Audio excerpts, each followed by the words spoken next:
Assalamualaikum warahmatullahi wabarakatuh. Kembali lagi dalam The Brainology Talk Show jarak jauh. Oke, hari ini kita akan berbincang ringan dengan seorang pemuda.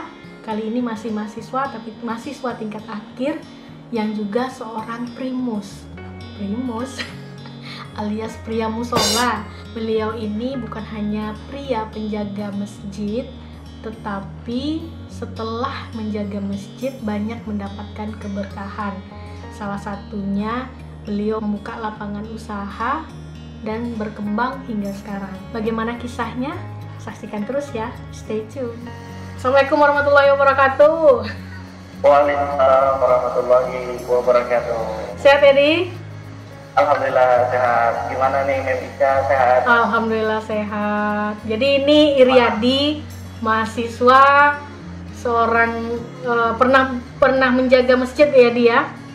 Alhamdulillah pernah. Ya, pernah menjaga primus ya, pria musola gitu. Ya Allah, alhamdulillah primus ya, pria musola. Iya. Betul. Dan sekarang lagi merintis usaha ya dia.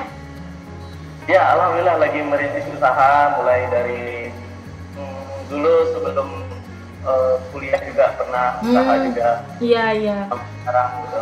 Tapi sekarang semakin berkembang ya, alhamdulillah ya dia. Alhamdulillah. Sekarang meningkat sedikit pastinya. Iya. Jadi Yadi bisa ceritakan sedikit nih Yadi, awal mula waktu Yadi dipercaya menjaga masjid itu gitu, bagaimana ceritanya? Oh, jadi awal mulanya menjadi ini ya, pengurus atau karir di masjid lah gitu kan. Jadi awal mula ya di Pekanbaru itu pertama kali mau menjalani proses perkuliahan. Jadi kami ini ada 8 orang ya. Jadi berbeda-beda daerah gitu kan. 8 orang berbeda-beda daerah. Yadi sendiri dari Inhil dan sisanya dari Rohil, teman-teman dari Rohil, dari Ibu dan beberapa daerah lainnya. Jadi nggak ada bisa dikatakan minim dana lah gitu kan untuk melaksanakan perkuliahan gitu. Jadi ya kami dari 8 orang tadi ngontrak satu rumah dan itu ya kasihan lah kata-kata anak zaman sekarang kan, kasihan karena tidurnya di karpet di keramik gitu kan, dan bahkan nggak pakai alas gitu, alasnya bantal pun nggak ada gitu kan Ya gitu. Allah, ya. Jadi karena sempit dalam satu rumah tadi, tidak ada lagi biaya karena mau mengontrak yang lebih besar gitu kan. Jadi Yadi ini alhamdulillah dulu pernah ngajar di SMP sama SMA sebagai guru honor gitu kan. Terus perjalanannya setelah Yadi kan punya SK, jadi punya SK tadi ya diajukan. Kebetulan di dekat kontrakan itu ada namanya SD. Nah, SD, jadi ngajukan lamaran kerja di SD tersebut ya. Waktu itu nggak ada buka lowongan kerja. Terus kata guru yang ada di sana, tinggalkan aja nomor HP-nya katanya. Nanti nggak ada lowongan pekerjaan guru honor, nanti kami hubungi gitu kan. Setelah ditinggalkan nomor HP tadi, nggak lama setelah itu ada jarak antara 2 mingguan gitu kan. Pas pula malamnya bayar kontrakan nih. Jatuh kontrakan malamnya kan, bayar 200.000 gitu kan. Nah, rame-rame lah ya kan sama kawan-kawan. Ada juga yang nggak bisa bayar gitu kan. Kebetulan malam itu ya dia ada punya uang, ya dibayar ya 200.000. Pas bayar 200.000, paginya pindah. Udah bayar kontrakan, paginya pindah gitu. Jadi itu karena ditelepon sama guru yang ada di SD tadi gitu. Katanya, jadi mau nggak tinggal di masjid katanya kan.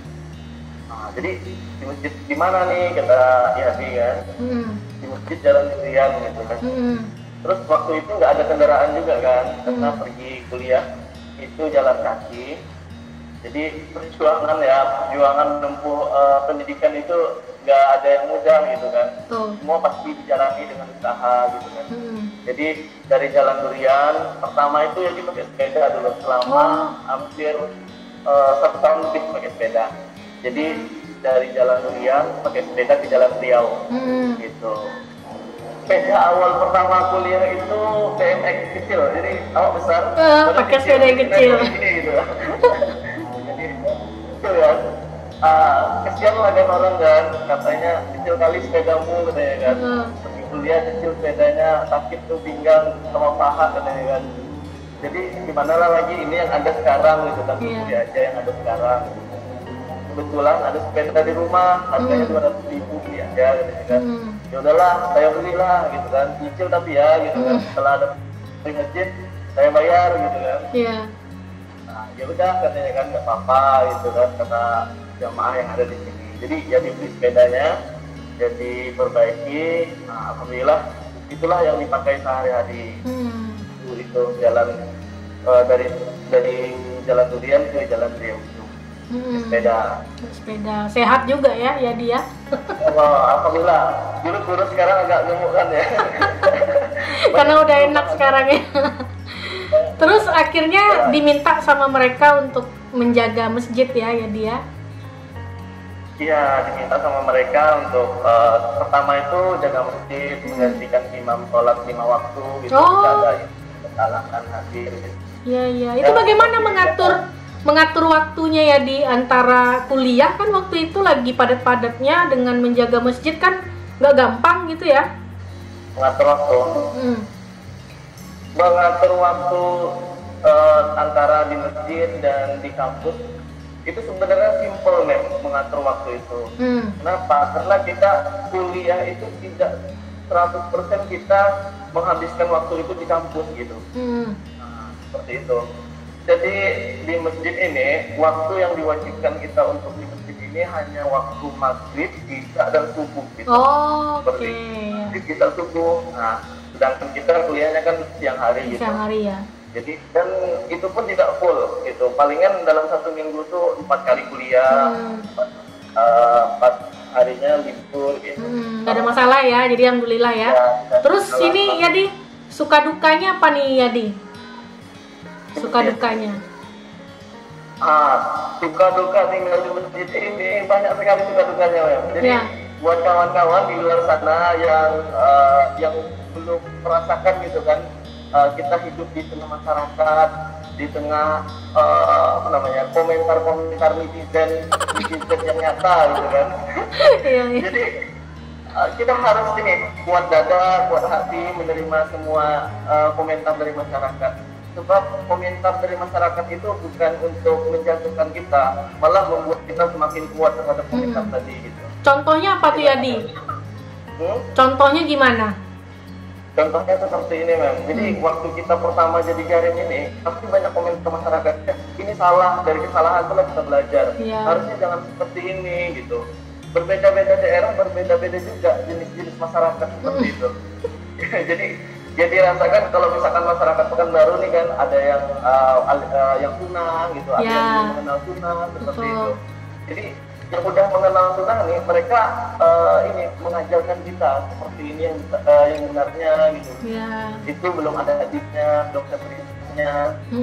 Karena itu kita lebih banyak kenal terhadap orang-orang gitu. Jadi ilmu hubungan internasional terhadap masyarakat, bagaimana negosiasi terhadap masyarakat, bagaimana menjelaskan kalau kita tahu sesuatu gitu kan, kita jelaskan gitu kan. Jadi tata bahasa kita udah teratur seperti itu.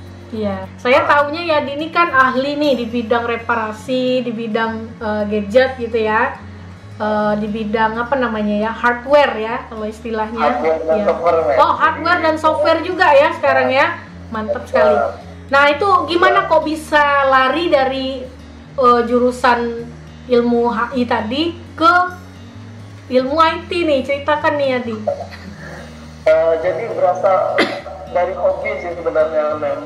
Jadi Yadi dulu kan hobi terhadap teknologi. Jadi penasaran gitu kan. Jadi SMA-nya itu ngambil jurusan jaringan TKJ namanya. Oh, iya. Jadi setelah dari SMA itu nggak tahu apa-apa nih, jadi nggak tahu apa-apa, modal nekat aja gitu kan, modal nekat. Mulai dari ini bawahan lah orang bilang dulu ya, bawahan. Kita nawarkan jasa kita terhadap teman-teman kita gitu, yang mengerti kita seperti itu. Jadi jika ada kesalahan, dari kesalahan tadi kita mudah menjelaskan terhadap teman, dan teman itu tidak menuntut banyak terhadap kita gitu. Oh, jadi dari SMA juga dulu ya udah tertarik ya? Dari SMA. Terus selama ini ya di PSBB masjidnya buka atau gimana ya di? Selama PSBB berlangsung ya sampai sekarang, jadi tetap buka sih masjidnya. Tetap buka. Ya, tapi kami juga memberikan himbauan kepada masyarakat bahwa masyarakat setempat ini sebaiknya sholat di rumah masing-masing. Oh gitu ya. Jadi, fungsi masjid yang dulunya sholat 5 waktu berubah menjadi fungsi masjidnya masjid singgah namanya. Jadi orang dalam perjalanan, orang itu kan, jadi dia mudah mencari tempat ibadah gitu, tetap kelihatan. Yang penting itu social distancing ya, kita jaga jarak gitu kan. Terus menyediakan prosedur kesehatan seperti cuci tangan, pakai hand sanitizer seperti itu kan. Jadi tetap masjid menyediakan alat-alat kebersihan seperti itu. Iya.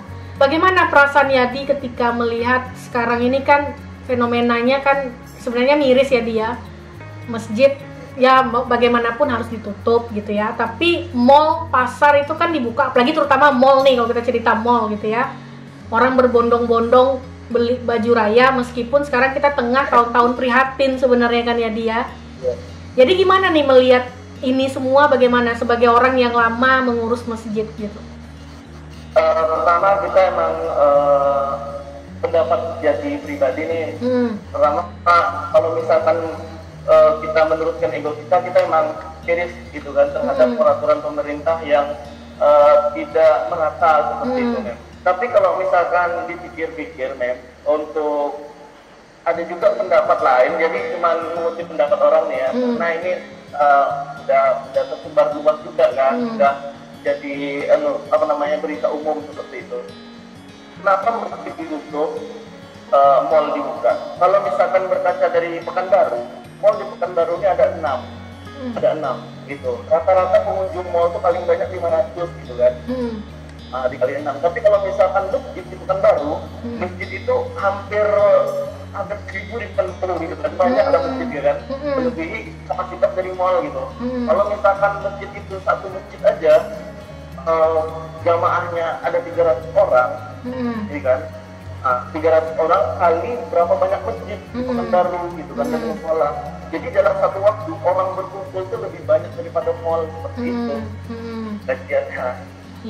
Jadi kalau misalkan kita sekarang nih ya ikutilah peraturan pemerintah dulu, sabar, karena zaman-zaman sebelum kita pun pernah terjadi gitu, turun ke rumah masing-masing, sholat Idul Fitri di rumah gitu, bagaimana melaksanakan sholat Idul Fitri di rumah, dan itu sudah terjadi sebelum kita seperti itu. Jadi sekarang nih ikutilah peraturan pemerintah dulu, kita lihat bagaimana ke depannya, bagaimana perkembangannya. Mungkin itu ya dia, jadi bagaimanapun apa ya, ini kan masalah kesehatan bersama ya.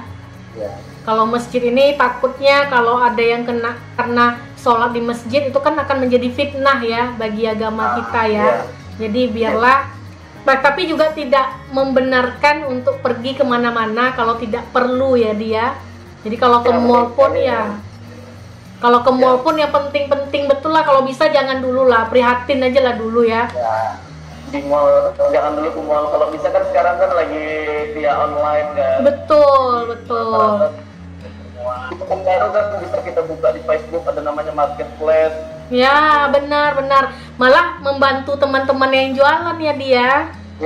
Kita ini walaupun ada pandemi tapi saling membantu gitu ya, dengan cara membantu jualan teman-teman. Oke Yadi, sukses terus untuk Yadi. Terima kasih sudah mau berbagi. Terima kasih banyak Yadi ya. Kita jumpa lagi insyaallah. Salam untuk keluarga. Assalamualaikum warahmatullahi wabarakatuh. Waalaikumsalam warahmatullahi wabarakatuh.